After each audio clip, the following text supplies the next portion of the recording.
ইউনিটসের এবং অ্যাসোসিয়েটের যখন ডেফিনেশন দেওয়া হয়েছিল তখন বলা হয়েছিল একটা নন জিরো এলিমেন্ট এ, সেই নন জিরো এলিমেন্টটা যদি ডি ইন্টিগ্রাল ডোমেনেতে বিলং করে তাহলে এই নন জিরো এলিমেন্টটাকে বলা হবে is said to be a unit in D, কখন না ইফ এটা ডিভাইডস যদি ওয়ান হয়, যেখানে বলেছিলাম কি না ওয়ানটা being the identity element in D.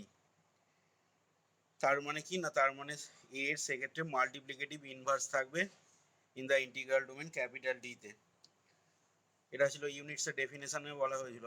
আর দুটো নন জিরো এলিমেন্ট এ আর বি, এই দুটোই নন জিরো এলিমেন্ট এবং নন জিরো এলিমেন্ট হচ্ছে ডি ইন্টিগ্রাল ডোমেনটার।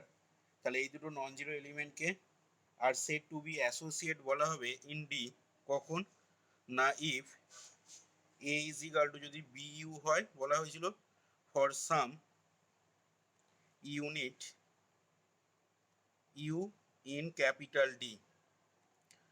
এটা বলা হয়েছিল দেখবি, যেখানে ইউটা হচ্ছে ডি ইন্টিগ্রাল ডোমেনটার সাম ইউনিট। আর এখান থেকে এটাও বলা হয়েছিল যদি A is equal to B U হয় তাহলে ইমপ্লাই করবে কি না B is equal to A U inverse. এবার এই এ ইউ ইনভার্সটা যদি ভি ধরে নেওয়া হয় তাহলে আমরা সেক্ষেত্রে পাচ্ছি কত না, সেক্ষেত্রে পাচ্ছি B is equal to A into V. এবার B is equal to A into V যখন পাচ্ছি, যেখানে V is equal to U ইনভার্সটা কি না ইজ এ ইউনিট। এটা ছিল অ্যাসোসিয়েটেড ডেফিনেশন। এবার এই অ্যাসোসিয়েটেড ডেফিনেশনটাকে অন্যভাবেও বলা যাবে। সেই ডেফিনেশনটা অন্যভাবে কি না, যদি এটা বি কে ডিভাইড করে, যেটা এরপরেই আমরা থিওরেমে প্রমাণ করব, যদি if A divides B and বিটা যদি এ কেও ডিভাইড করে তাহলে then A and B are called associate, এবং সেটাকে তখন লেখা হবে এই সিম্বলটা দিয়ে। এটা হচ্ছে অ্যাসোসিয়েটের চিহ্ন, এ associates B.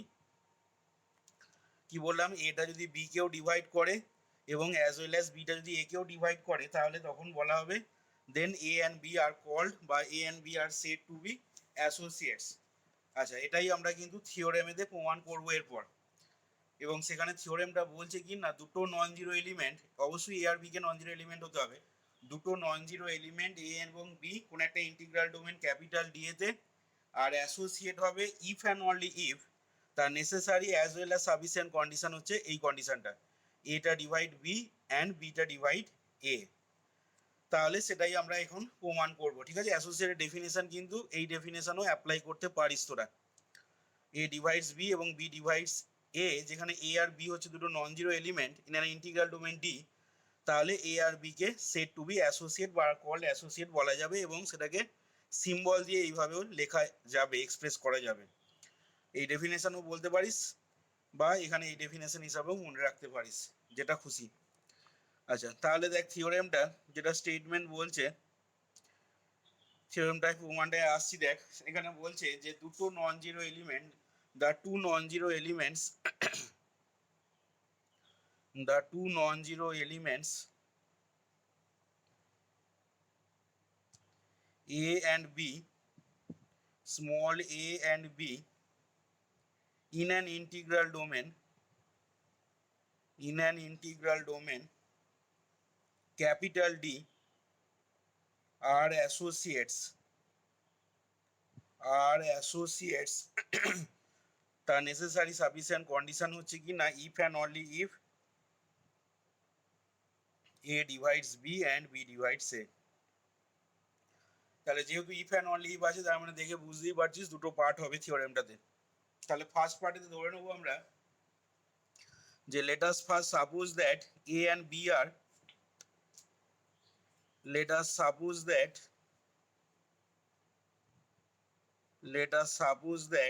a and b,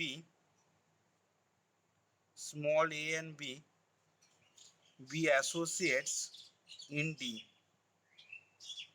be associates in capital D। তাহলে দেখ সেক্ষেত্রে ডেফিনেশন কি বলছে না, আগের দিন যে ডেফিনেশন, এই যে প্রথম ডেফিনেশন দিলাম, এই ডেফিনেশন থেকে তাহলে বলতে পারবো দেখ দেন এ ইজ ইকাল টু নিশ্চয়ই হবে কত বি ইউ। যেখানে কি বলবো না, যেখানে বলবো তাহলে ফর সাম ইউনিট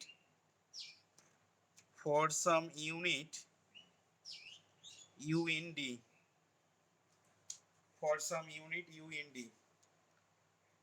আচ্ছা, এখান থেকে এ ইজ ইকাল টু যদি বি ইউ হয়, এখান থেকে এবার লিখবো again A is equal to B U implies, কি ইমপ্লাই করবে বল দেখি, ডিভাইডসের যে ডেফিনেশন দিয়েছিলাম বা ডিভিজিবিলিটি ইন অ্যান ইন্টিগ্রাল ডোমেনের যে ডেফিনেশন বলেছিলাম, সেখান থেকে তাহলে কি বলতে পারবো, এ সমান বি ইউ, এটা থেকে কি বলতে পারবো না বিটা ডিভাইডস করবে এ কে। আচ্ছা, তাহলে এখন আমরা পেলাম কি না আমরা পেলাম বিটা এ কে ডিভাইড করছে এবং তার সাথে A is equal to B U পেলাম for some unit you belongs to D. এবার বলছি যে নাও এগেন এ সমান বি ইউ ইমপ্লাই করবে B is equal to A U inverse, যেটা এখানেও বললাম বা আগের দিনও বলা হয়েছিল। তাহলে বি ইজ ইকাল টু যদি এ ইন্টু ইউ ইনভার্স হয়, যেখানে ইউ ইনভার্সটাকে যদি একটা ইউনিট বলি, তাহলে এখান থেকে আবার কি ইমপ্লাই করবে না দিস ইমপ্লাইজ দ্যাট কি ইমপ্লাই করবে ডিভিজিবিলিটি ডেফিনেশন থেকে না এ ডিভাইডস বি, বলতে পারবো তো ডিভিজিবিলিটি ডেফিনেশন যেটা বলা হয়েছিল। তাহলে এখান থেকে আমরা পেয়ে গেলাম যে thus A divides B and also B divides A. তাহলে এ অ্যান্ড বিটা অ্যাসোসিয়েটস ধরে নিয়ে ক্যাপিটাল ডি একটা ইন্টিগ্রাল ডোমেন এবং সেই ইন্টিগ্রাল ডোমেনে এ আর বিটা অ্যাসোসিয়েটস ধরে নিয়ে আমি দেখালাম কি এ ডিভাইডস বি এবং বি ডিভাইডস এ হলো। এবার আসছি কনভার্স পার্টটাতে। কনভার্স পার্টটা করার জন্য আমরা ধরে নেব যে কনভার্সলি let us suppose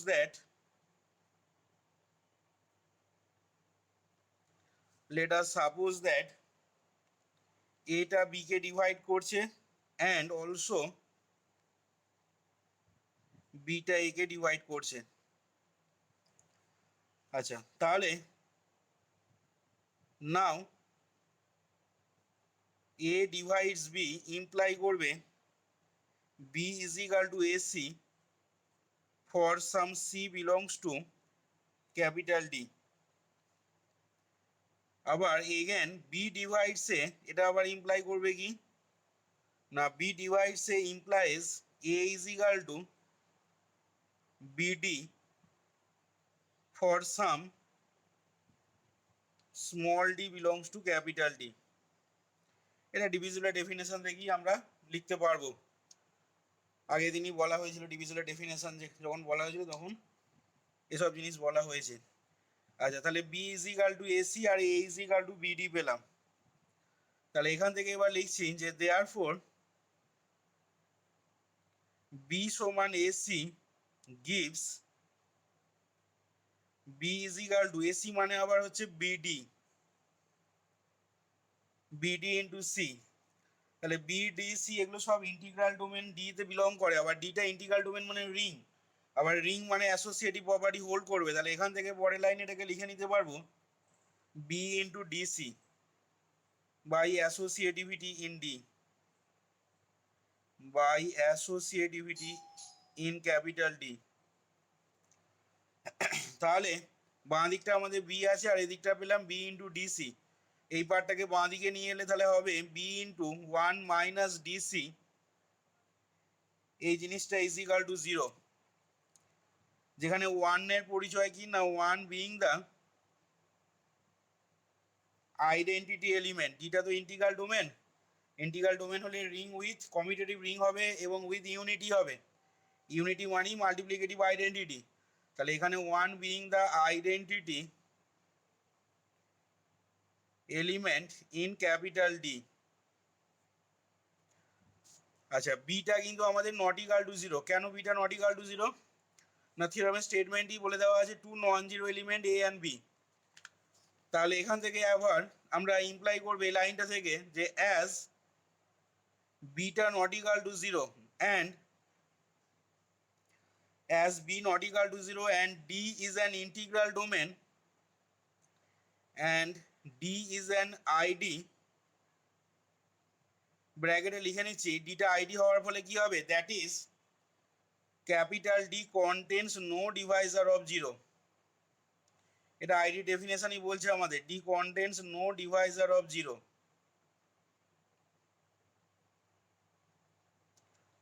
তাহলে যেহেতু ডিটা contains no divisor of zero এবং তার সাথে বিটা নট ইকুয়াল টু জিরো, অথচ এদের প্রোডাক্টটা জিরো হয়েছে, তাহলে নিশ্চয়ই কি ইমপ্লাই করবে না এই সেকেন্ড ব্র্যাকেটের ভেতরে জিনিসটাকে তার মানে নিশ্চয়ই জিরো হতে হবে, কারণ এটাও যদি নট ইকুয়াল টু জিরো হয়ে যেত তাহলে সেক্ষেত্রে ডিটা কন্টেন্ট করতো উইথ জিরো ডিভাইজার, কিন্তু এখানে ডিটা content without zero Deviser.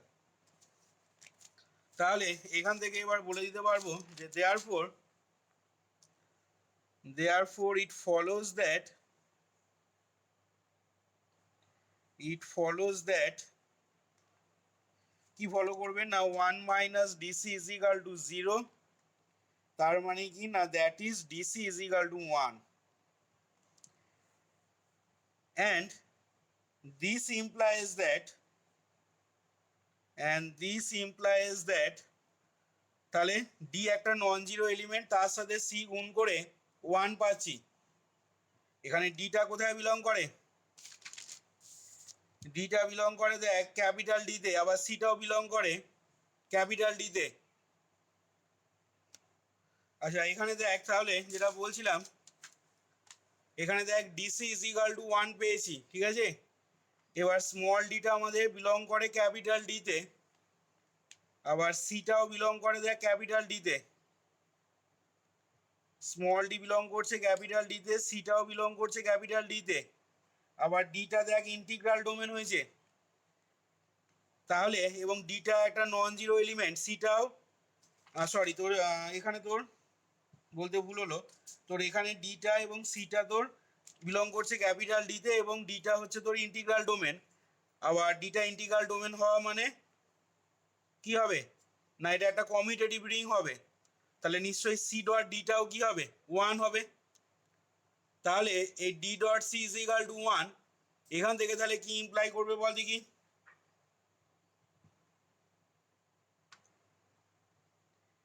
D dot C is equal to 1, এখান থেকে তাহলে কি বলতে পারবো,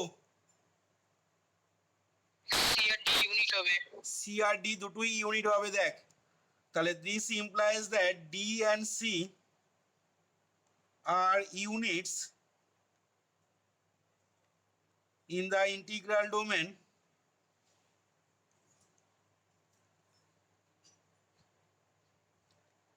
ক্যাপিটাল ডি।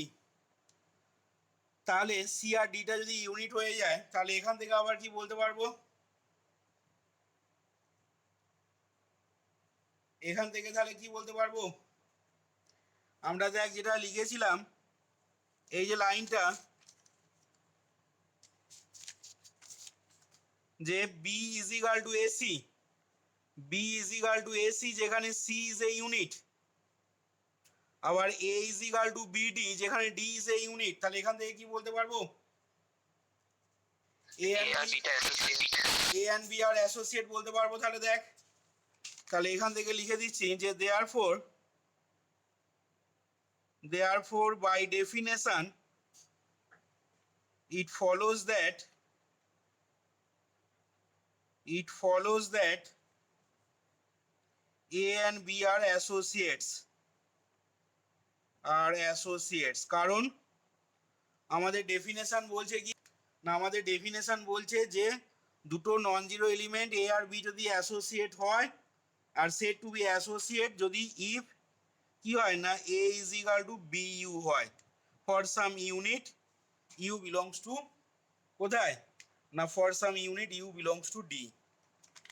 তাহলে এইখান থেকে আমরা পেয়ে যাচ্ছি দেখ B is equal to A C, ঠিক আছে, B is equal to A C বা A is equal to BD, A is equal two, তাহলে এখান থেকে দেখ এই ডেফিনেশনটাকে যদি ফলো করি সেখানে ছিল কি না for some unit you belongs to D. তাহলে যেহেতু আমাদের A is equal to BD পাচ্ছিস, কার জন্য এ সমান বিডিটা পেলি না, যেখানে ডিটা হচ্ছে দেখ ইউনিট, এই যে ডিটা ইউনিট হলে in the integral domain D, তাহলে ফর সাম